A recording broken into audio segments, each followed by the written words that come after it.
बड़ा सुंदर गीत के इशारा ये हमरा मास्टर साहब करतानी। कोनो भक्त भगवान से कहता कि हे प्रभु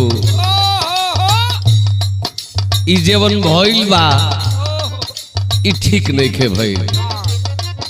निवेदन बा आपसे हे प्रभु भक्त कहता बिनु अटल हिंदुस्तान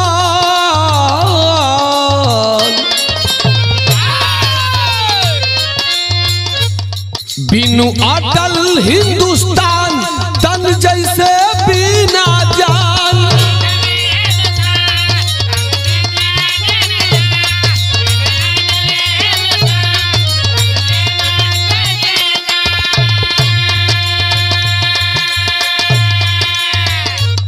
बिनु अटल हिंदुस्तान तन जैसे बिनु जान। ना सुबह होती ना होती शाम कुछ दिन रख कर अपने धाम में लौटा देना ऐ मेरे राम।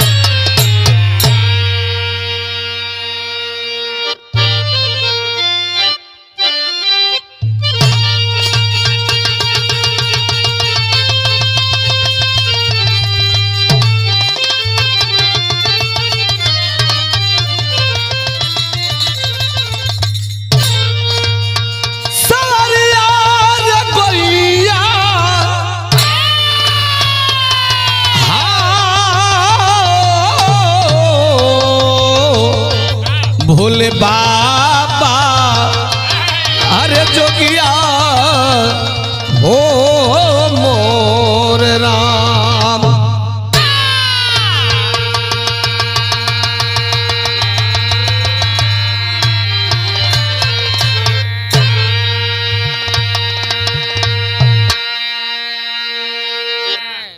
अच्छा बाबूजी लोग बिरहा सुनने वाला सब भैया लोगन के माई बहन लोगन के जे भी हमार बिरहा सुनत बा सब लोगन के राम कोल यादव गाजीपुर और पूरे टीम के ओर से बहुत बहुत प्रणाम। एक दुखद बात मैं आप सबके बीच में बताने जा रहा हूं। हमारे आपके बीच गरीबों के मसीहा कहे जाने वाले मुख्तार अंसारी जी आज नहीं रहे। गरीबों मजलूमों के आंख में आंसू है। क्या भगवान क्या आप उनके जिंदगी में यही लिखे थे? बिहार भी स्टूडियो भीमपुरा बलिया में रिकॉर्डिंग होता। हमारा पूजनीय गुरु जी महेंद्र पाल जी अपने कलम के माध्यम से बिरहा को लिख करके सजाए हैं। गाने बजाने में कुछ गलतियां होंगी उसे आप लोग क्षमा करेंगे। भैया हो इस श्रद्धांजलि बिरहा आप सबके बीच में जात बा। ये धरती पर बड़ा बढ़िया करब तब लोग गाड़ी देवे वाला बड़ो, लेकिन जो सत्य है वह सत्य है। जो हमारी गाजीपुर की धरती, बलिदानी धरती, शहीदी धरती गाजीपुर, जिस गाजीपुर के एक आप आन मान शान थे, गरीबों के मसीहा थे, लेकिन क्या कहा जाए यह राजनीति ऐसी है कि राजनीति के लपेटे में आदमी लपटा करके और जिंदगी मौत के बीच में अपनी जिंदगी को गंवा देता है। भूमिका लगा था मास्टर।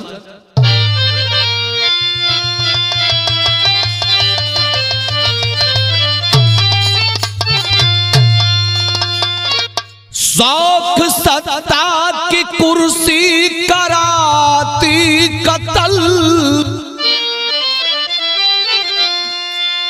हमसे आगे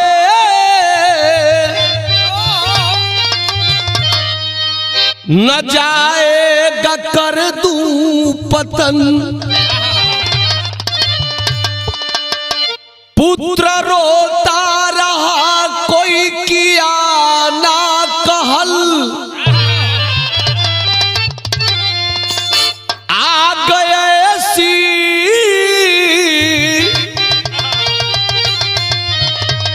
लगी जल गया है भवन, कह रही है धरा बह रही है कयामत, अरे वक्त ऐसा पिता को न देखा ललन, कभी महेंद्र कहे जल गई लियाकत, कब सिजदा करे आह भरता कफन,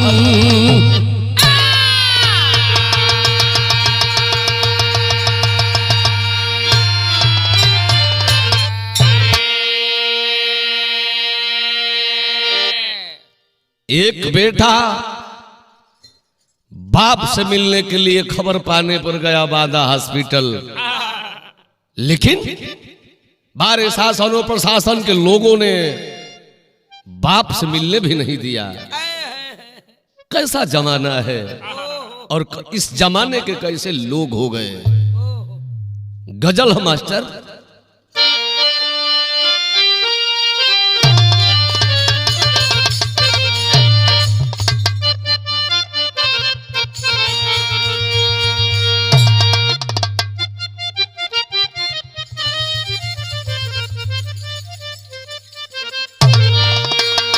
अरे बिगड़ी मेरी बना जा,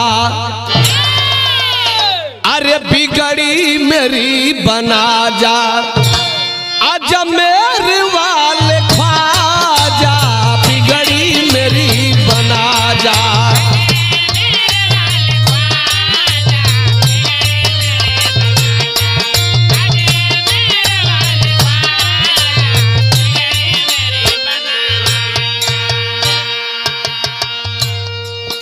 कव्वाली का नमूना रहल, लेकिन बड़ा सुंदर भाव हमरे महेंद्र पाल गुरुजी बिरहा में लिखल बानी।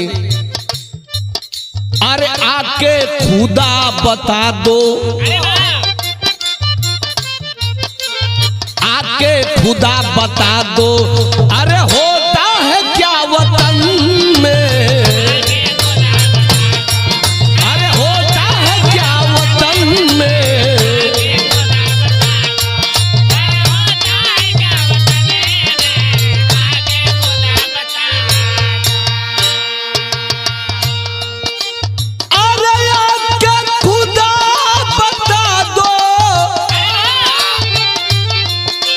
होता है क्या वतन में, कैसे जिएंगे ऐसे, अरे कैसे जिएंगे ऐसे, आगी लगी सदन में, कैसे जिएंगे ऐसे, आगी लगी सदन में,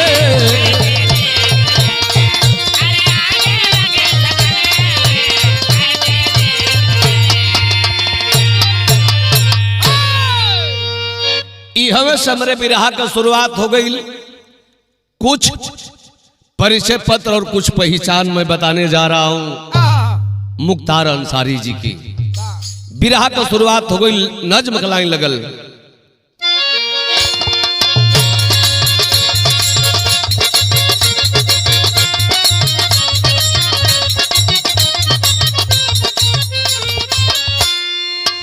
प्रांत यूपी,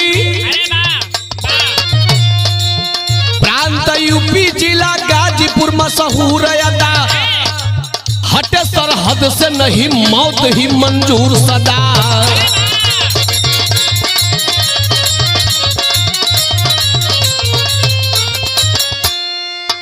इसी जिला में, इसी जिला में ईसुपुर एक शहर बसा, मान सम्मान पता निर्धन के द्वार हसा,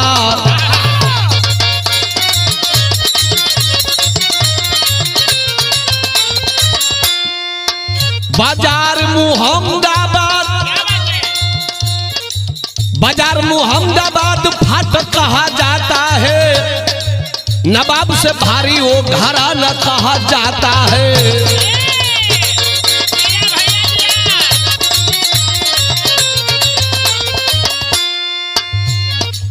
शिवतुल्ला अफजाल,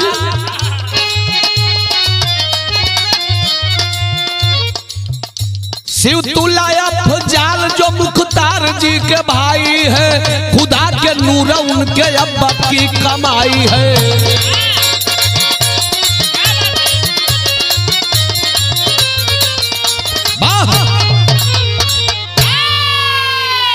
शहीदी धरती गाजीपुर जो हिंदुस्तान की एक अनोखी शहर, हर गांव हर गली में फौजी जवान, जो धरती हमेशा हिंदुस्तान के लिए अपने खून को कतरा कतरा बहाने का काम करती है। उसी शहर गाजीपुर के अंतर्गत यूसुफपुर मुहम्मदाबाद, जहां का रहे वाला 3 भैया, बड़का भैया का नाम शिवगतुल्लाह जी, माझिल भाई अफजाल अंसारी, सबसे छोट भैया जेकर नाम बा मुख्तार अंसारी। ए बाबू बोल वाला बढ़िया बा, शुरू से ही यूसुफपुर शहर में एक फाटक जिसे कहा जाता है, फाटक लोग कहेला कि गए नहीं हो फाटक में। फाटक मतलब राजशाही घराना जो हमेशा गरीबों की दुख और दर्द में काम आना। जिस फाटक में दरबार लगता था, आज भी लगता है, उसी दरबार में गरीब जाते हैं जिनकी आंसू पोंछी जाती है। भैया हो, आखिर धीरे धीरे धीरे धीरे समय बीतता, तीनों भाई को बोल वाला भइल हो, तब भइल बा का मास्टर यह लाइन तरज लगल।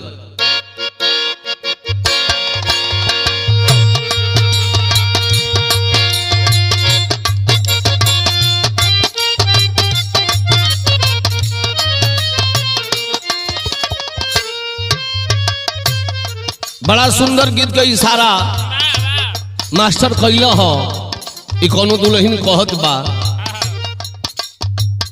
तसैया लइका नियर सूत जाल कोरा में, सैया लइका नियर सूत जाल कोरा में, दिया के अजोरा में ना,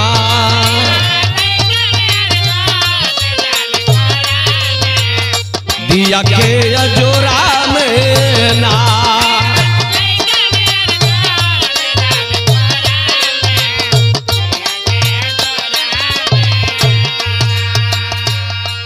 लेकिन वाह, मुख्तार अंसारी भाइयों में सबसे छोटे भाई, हमेशा गरीबों की लड़ाई लड़ने का काम किया अपने जिंदगी में। भाई लका बाबू तहार मनल नहीं केहू से लड़ाई में, तहार मनल नहीं केहू से लड़ाई में, जनता के भलाई में ना,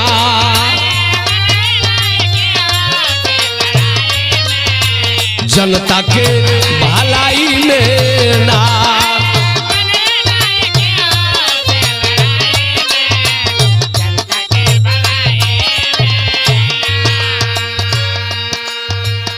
गरीबन का भलाई करो ताड़ा, जनता के ओर से आदेश होखे लागल भैया हो, काहे नहीं का चुनाव लड़त, तू तो नेता बने जुग बाड़ा, विधायक बने जुग बाड़ा।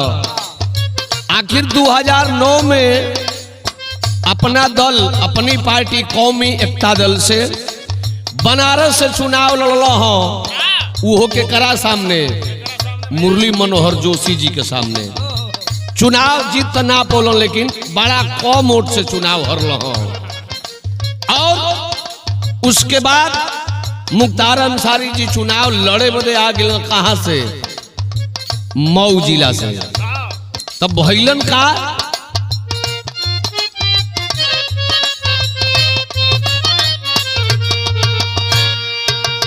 अरे जीतल चुनाव बनी गइले विधायक।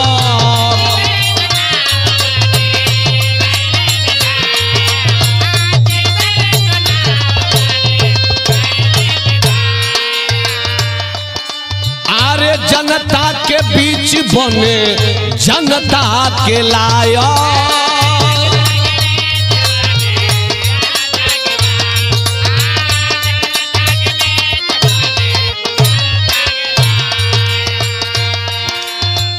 अरे उसरी गोली चलल बच गई लड़ाई में, जनता के भलाई में ना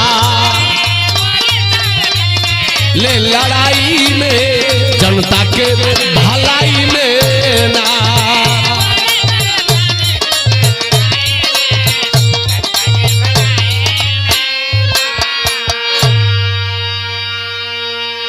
ए भैया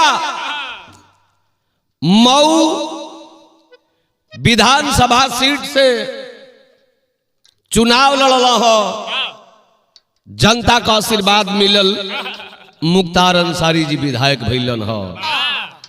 लेकिन ए भैया आज हमारा देश में ये जौन हिंदू मुस्लिम चली गई बा, एकर बड़ा कष्ट बा। जे बड़ा हिंदू मुस्लिम का बात बतियावत तो वो लोगों से हमार निवेदन बा, हिंदू मुस्लिम करने वाले राजनीति नहीं है, खामुखा देश के साथ गद्दारी है।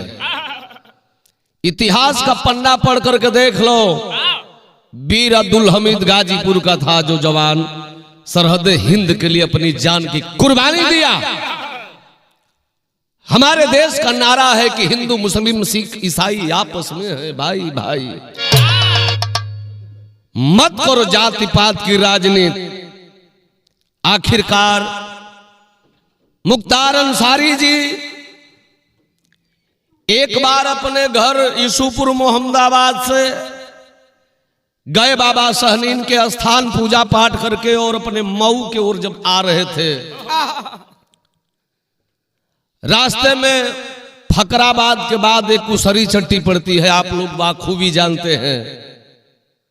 उसरी चट्टी पर गोली कांड हुआ जिसमें बाबा सहनीन की कृपा हुई, अल्लाह की कृपा हुई, भगवान की कृपा हुई। मुख्तार अंसारी बाल बाल बच गए, नहीं तो बताने वाला ने बताया था कि इस गाड़ी में जा रहे हैं, लेकिन मात्र 1 किलोमीटर पहले मुख्तार अंसारी गाड़ी चेंज कर रहलन। यह खुदा का शुक्र रहा। भैया हो समय धीरे धीरे बीते लगल। जब विधायक भइल हो तब राजनीति में कदम अब पूरा परिवार के आवे लगल। अब तनी चलल जा, बड़का भैया ने माझिल भैया अफजाल अंसारी जी, इनकर हालत का तर्ज बदल था भैया।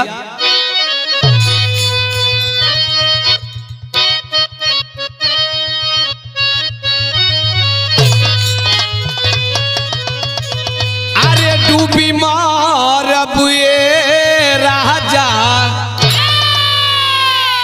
अरे डूबी मारब ये राजा, जई बजो पूर्व के देशवा।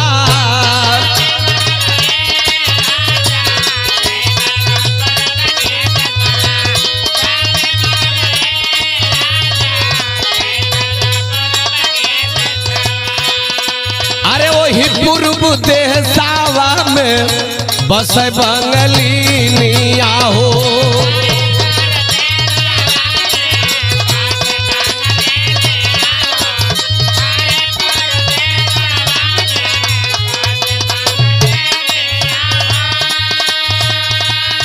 जदुआ चलाई मतिया मारिली होए राजा, जदुआ चलाई मतिया मारिली होए राजा, जई बजो पूर्व के देशवा, डूबी मारब ए राजा।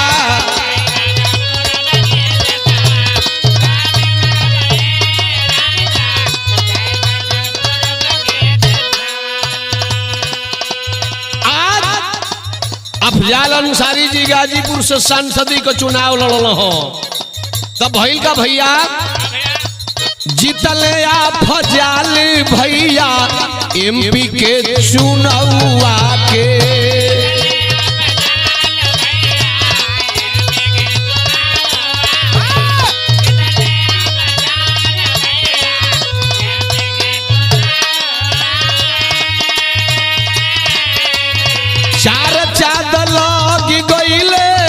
ऊंचा भइल नौआ हो चार चाँद लागी गईले ऊंचा भइल नौआ हो जीतल अफजाल भैया एमपी का चुनावा हो।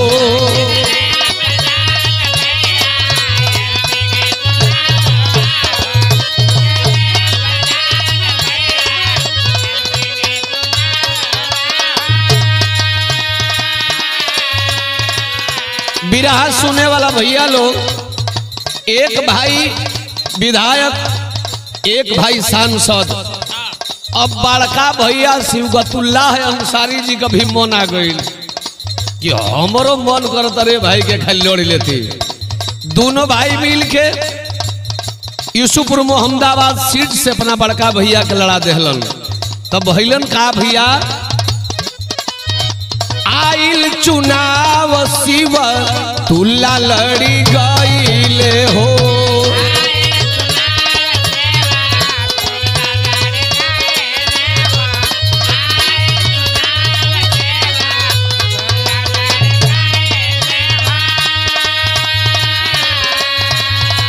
अरे विजयी का ताज उनके सर पर बनाइले हो।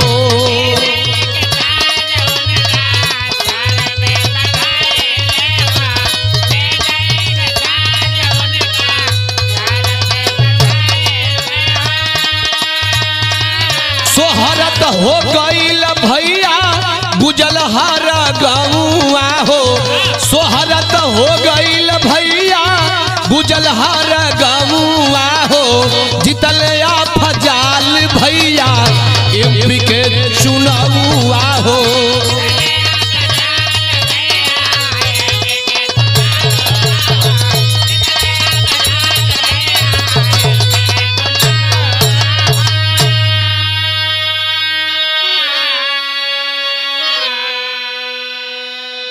ए भैया लगातार कई बार मऊ से विधायक रहे मुख्तार अंसारी जी, कई बार भैया सांसद अफजाल अंसारी जी रहलन। ए भैया शिवगतुल्ला भैया भी मोहम्मदाबाद से विधायक हुआ। धीरे धीरे धीरे धीरे समय बीतता तब भैया हो जेकरा अंदर अच्छाई बा ओकरा अंदर कुछ न कुछ तनकी जरूर बुराई बा। चंद्रमा भगवान में भी दागी बा। अखा है न तू हमके जब मरब तो हमहू तो के मारब। अकलंक का टीका लग गया मुख्तार अंसारी जी को कृष्णानंद राय विधायक जी की हत्या में। जेल हुआ। जेल में रहते हुए अब मऊ से उनका व्यवस्था खत्म हो गया कि मऊ से चुनाव नहीं लड़ेंगे। तो मुख्तार अंसारी जी अपने बेटे को लड़ाए अब्बास अंसारी को। यूसुफपुर मोहम्मदाबाद से शिवगतुल्ला अंसारी का लड़का मन्नू अंसारी लड़ल। ये दोनों बेटा संग ही विधायक भइल।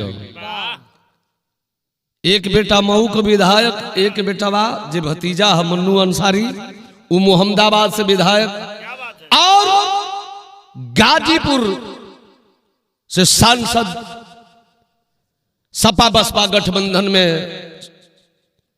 सांसद बने अफजाल अंसारी जी। समय धीरे धीरे बीता था। मुख्तार अंसारी जी अपन जिंदगी जेल में बितावत हुआ। भाई कानून तो कानून, कानून सबके लिए है। कानून का पालन मुख्तार अंसारी जी कर रहे हैं। कई जेलों में उनको डाला गया। जहां जहां से उनके शंका बहिल, आखिर अपना के जहां सुरक्षित समझ लो, बांदा जेल में लो। वाखूबी बिरहा सुनने वाले भैया बाबू, 5-7 दिन पहले आप लोगों ने सुना कि मुख्तार अंसारी जी खाना नहीं खाए, बता रहे थे कि मुझे शंका हो गया कि मेरे खाने में जहर मिलाया गया है। मीडिया और अखबार पर बयान दे रहे हैं उनके बड़े भैया अफजाल अंसारी जी कि लग रहा है कि मेरे भाई के साथ धोखा होगा, इसलिए कि एक निर्दोष आदमी अफजाल अंसारी जी को भी जेल में डाला गया था। आज अफजाल अंसारी जी समाजवादी पार्टी के बैनर तले गाजीपुर से उम्मीदवार भी है, लेकिन पता न कैसन विधाता का कलम चलल। आज आचार संहिता चलता, प्रत्याशी अपन अपन तैयारी में लगल हुआ, हम चुनाव कैसे जीतेंगे, हम चुनाव कैसे जीतेंगे। यही बीच हो बाबू भइल हका बिरहा में टेरी का भाव लगता।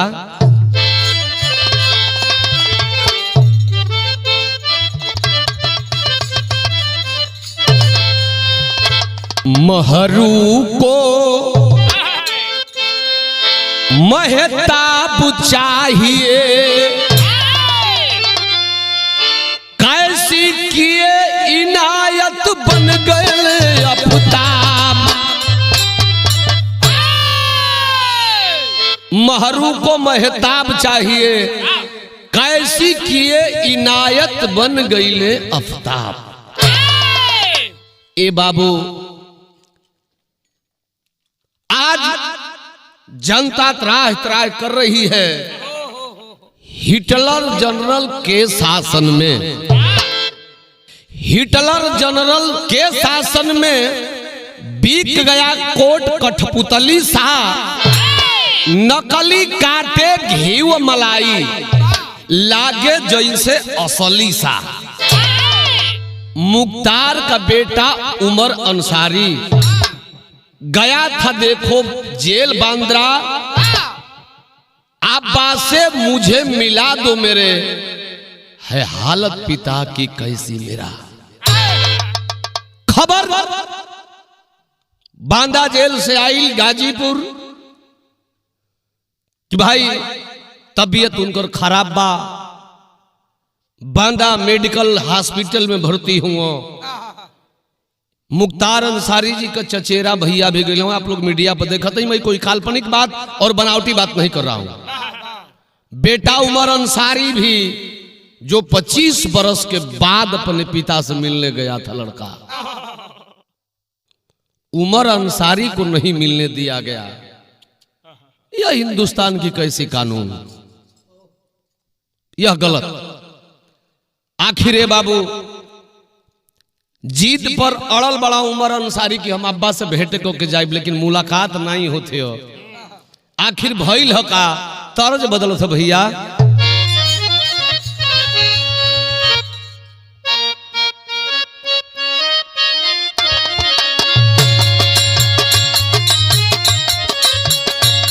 एह पार गंगा माई हो,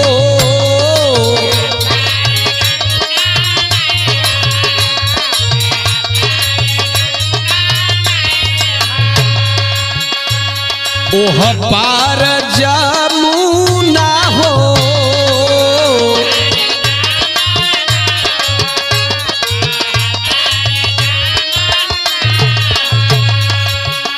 बिचवै में केवट मोरे राजू डेरावा डलू आए हो।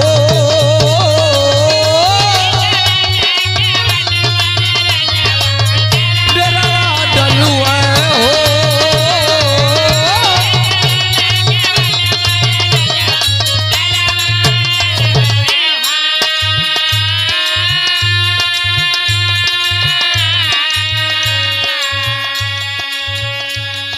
ही रहा सुनने वाले भैया बाबू, धीरे धीरे तारीख आ गई 28 मार्च 2024।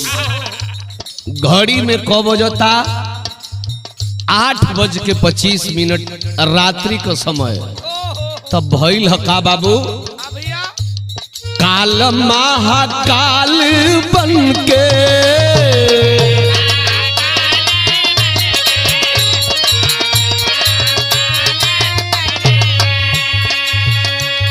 आइल बांदा जेलिया में,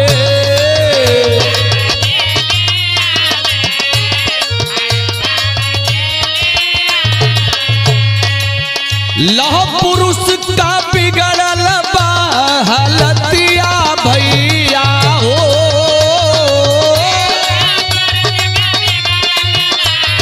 हलतिया भैया हो।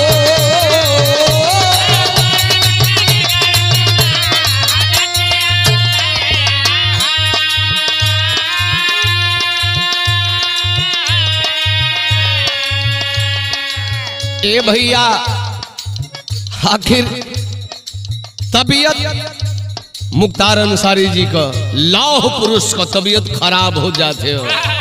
भइल का मुख्तार अंसारी जी के लोग कहे का, अरे यूपी के लौहा पुरुष कहे जे के लोग आवा,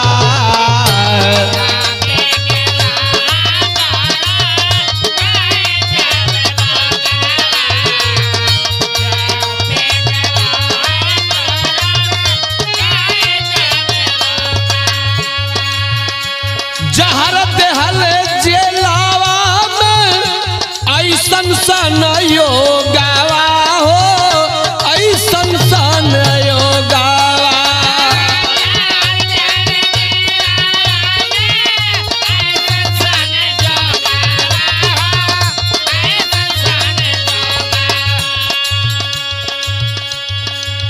तब भैली उनकर मऊतिया भैया हो, मऊतिया भैया हो।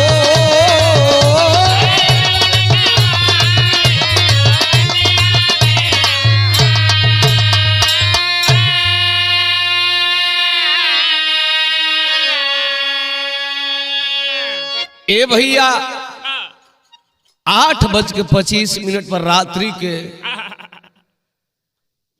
खबर मिलल है कि मुख्तार अंसारी जी को हार्ट अटैक हो गया। यह तो हॉस्पिटल से खबर मिली, लेकिन मुख्तार अंसारी जी के परिवार के लोग सीधा सीधा क्लेम लगा रहे हैं कि मुख्तार अंसारी की मौत हार्ट अटैक से नहीं हुई है, मुख्तार अंसारी की मौत लग रहा है कि लोग जहर देकर के ही मारे हैं। यह बात मुख्तार अंसारी के वकील साहब ने मीडिया से बताते हुए बताए हैं, जिनका नाम है रणधीर सिंह जी। सीधा सीधा बता रहे हैं कि मुख्तार अंसारी एक दिलेर इंसान थे, जिनको हार्ट अटैक हो ही नहीं सकता, इनके शरीर को हार्ट अटैक छू नहीं सकता। हम कैसे मान जाए कि उनका हार्ट अटैक हुआ है, लेकिन मैं कुछ कह नहीं सकता हूं, यह जांच का विषय है। तर्ज बदलो थे मास्टर।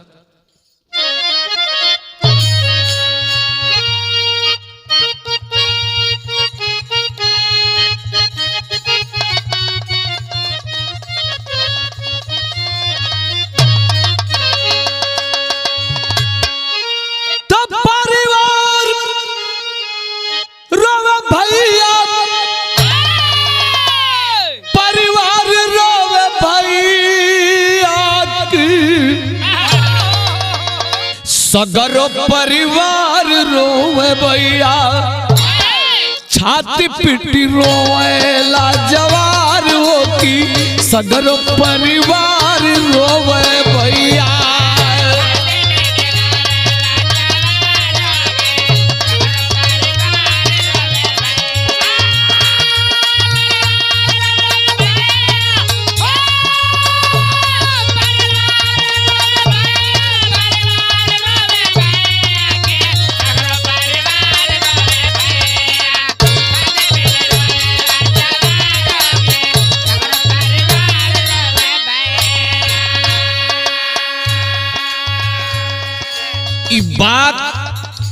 जैसे गाजीपुर में पहुंचल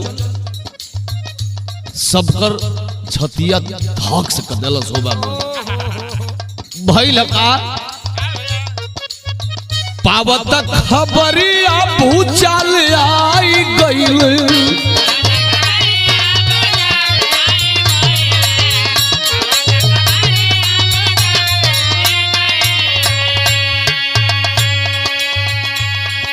भले खबर आधी रात को मिली लेकिन वारे व करैल क्षेत्र मोहम्मदाबाद की धरती लोग फाटक की ओर चल दिल तब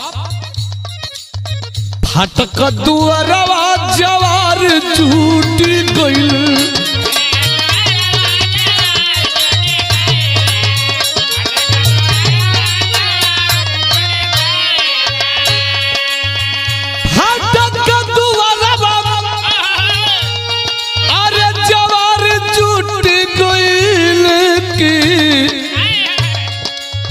सगरो अन्हार भइल भैया रोवत पूरा परिवार हो कि सगरो जवार रोवे भैया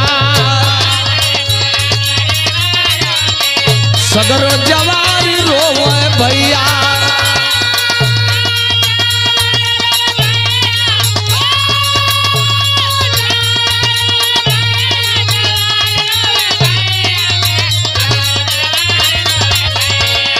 रोवता के पूरा परिवार होगी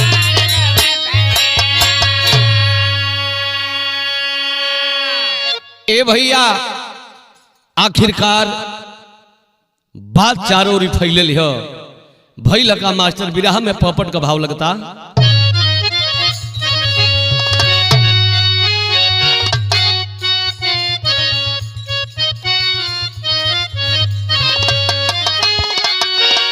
हाई अलर्ट कई दिहले लनवा मनवा व्याकुल बा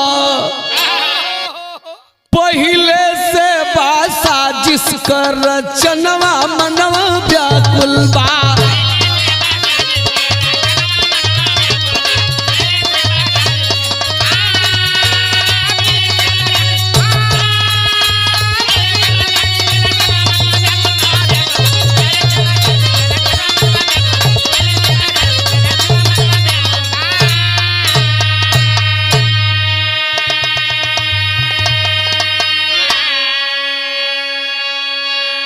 मुख्तार अंसारी जी का छोटा बेटवा उमर अंसारी चूंकि बड़का बेटा अब्बास अंसारी जी मऊ से विधायक बढ़ल उनको भी राजनीतिक लपेट में लपेट करके और जेल के अंदर डाला गया है लेकिन छोटा बेटा जो गया था अपने अब्बा से मिलने आज अब्बा की मौत जब सुना है उमर अंसारी तो एक बात कहतड़न मीडिया से क्या कहतड़न उमर कहे कि वो 19 मार्च भोजन जहर मिलाए हो शासन प्रशासन मिल जुल के ऐसा कदम बढ़ाए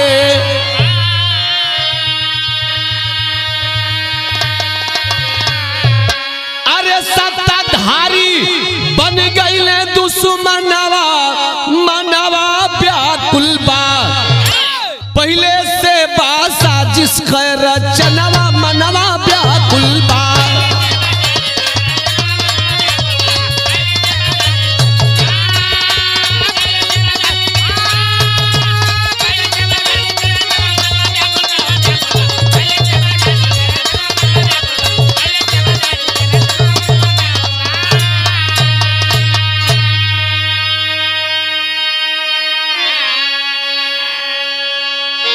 आखिरे बाबू आज परिवार के लोग चाहे शिवगतुल्लाह जी हो अफजाल जी हो मन्नू अंसारी हो या पूरे परिवार और रिश्तेदार के लोग सीधा सीधा कलेम शासन और प्रशासन पर लगावत हुआ लेकिन भइल का बाबू बिरहा में अल्लाह का भाव लगता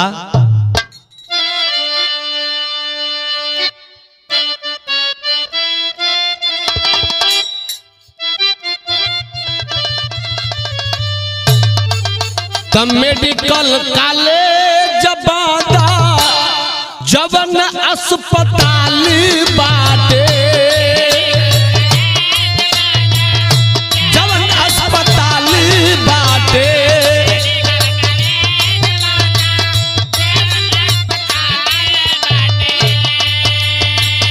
उमर सारी पहुँचे 2 बजे रात,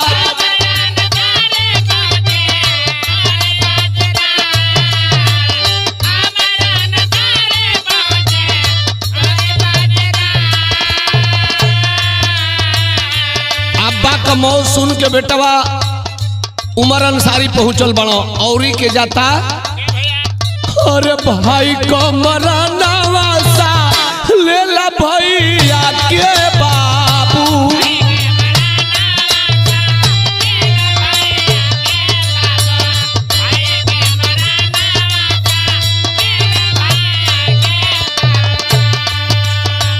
भैया फजाल के हो बिगड़ल हालात,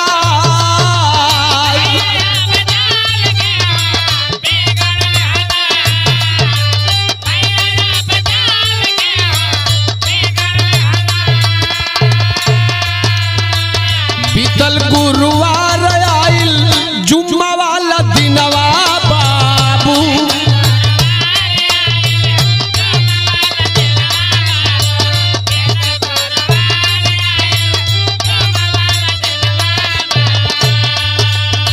यूसुफपुर मुहम्मदाबाद हो गइल आहात,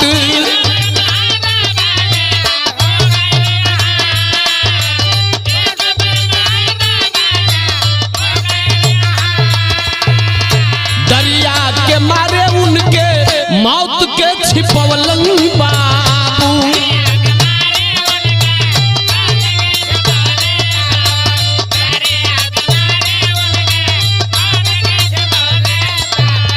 पेड़वा से 8-25 पर छूटी गइल बात, अरे छूटी गइल बात।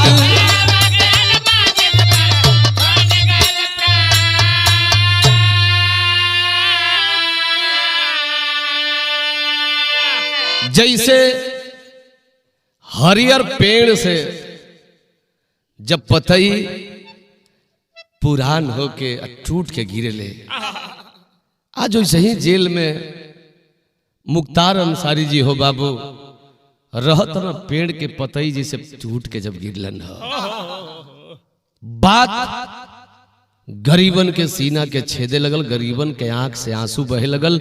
मित्रों, यह बिरहा देश और विदेश में भी बजेगा। बहुत लोग गुंडा माफिया डान कह रहे हैं मुख्तार अंसारी जी को, जो करीब से देखा होगा वो जानता होगा कि मुख्तार कैसे थे, उनके परिवार के लोग कैसे हैं। वहां गरीबों की आंसू पोंछी जाती है, दुख दर्द को बांटा जाता है। मुख्तार ने किसी गरीब इंसान के ऊपर गोली नहीं चलाने का काम किया। मुख्तार उसी को मारे जो मुख्तार को मारना चाहता था। भैया हो, खैर यह तो सत्य है कि यह माया की नगर है। भगवान ने लिख कर भेजा है कि आपको धरातल पर इतने दिन रहना है और आपकी मौत ऐसे होगी। आज माया के नगर से उनका लगाव टूटा और मुख्तार अंसारी इस दुनिया को छोड़कर चल बसे।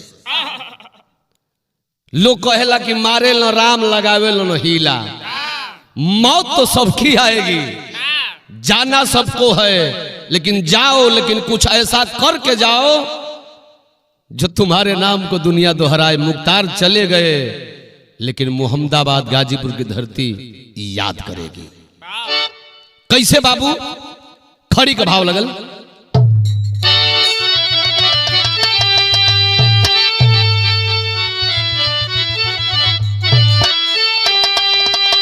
अरे तो सुन के पोस्टमार्टम अब पसाना रो पड़ा, जे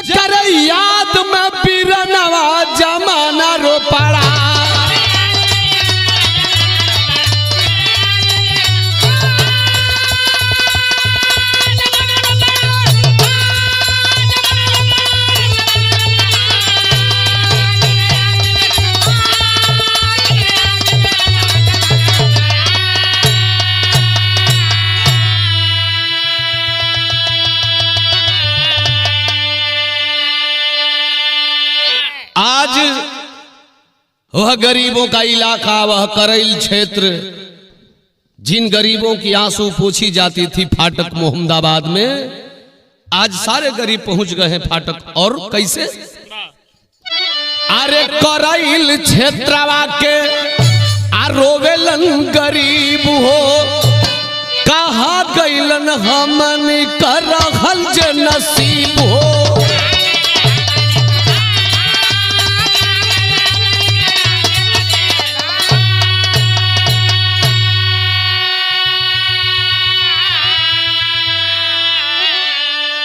तो खुदाई खुदा जन्नत में आज जनाजा चल पड़ा, जकर याद में बिरनवा जमाना रो पड़ा।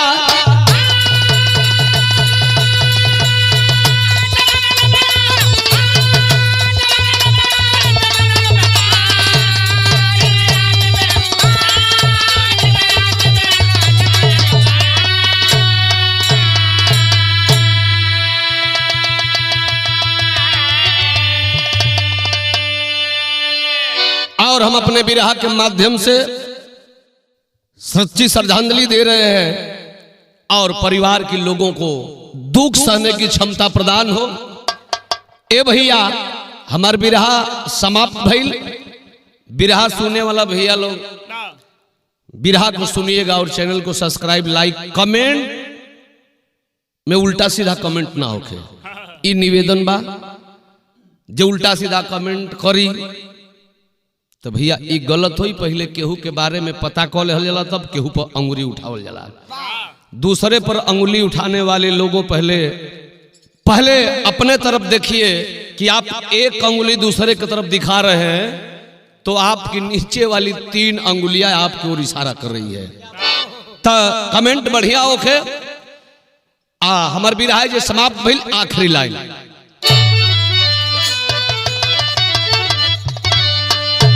जय जखाड़ लौटन जद्दू परसी धन स्वर्ग के बासी, स्वर्ग गए श्री नारायण गुरु, सुरेश को हुई उदासी। महरू को महताब चाहिए, लेखनी महेंद्र पाल जी राम केवल किताब।